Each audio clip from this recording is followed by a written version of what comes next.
So this episode we'll be just diving into who is Sarah Hartfree Medical. So how did you get to the clinic that we're sitting in today? Well, it's a long story, but I'll cut it short. Working in the NHS, burnt out, looking for a change, I think. Looking for a change that actually at that time, I also wanted to change something for me with my ageing process. Yeah, okay. So I was thinking about treatments and then thought, I wonder if this would be a great little learning journey for me to see if I loved it as well as I love doing my NHS job, because I was a children's nurse. So yeah, that's a very passionate job. So with your, obviously you had your medical background, what qualifications did you then have to go and do? So just because I've got an NMC number, registration number, does not mean that I can just jump on the bandwagon of being a great aesthetics practitioner. So I went and did a day course, which is completely legal in this country. Yeah. Loved it. Okay. But totally felt like there's no way one day is enough. Like, yeah, I'm now fully insured and licensed to go and touch your face and inject it. Which is crazy. What the fuck? Absolutely crazy. I mean, like, no. So, but obviously where I did my training, they then offered a level 7, which a level 7 qualification course is basically what I think where the government is moving towards. So I ended up doing that, which is almost like it's equivalent to a master's over a long period of time. Okay. That still didn't make me feel confident. You're still a nervous wreck. But, you know, I started it as a hobby. Yeah.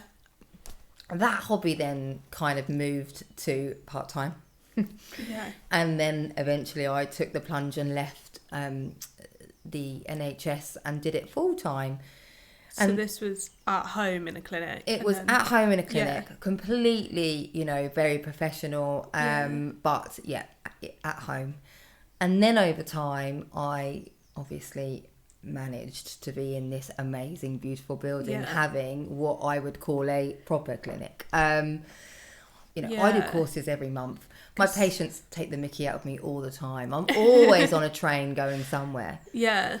My experience keeps growing, so then I feel more confident to bring in more advanced treatments for my patient group, which is but that's because I learned to know them inside and out.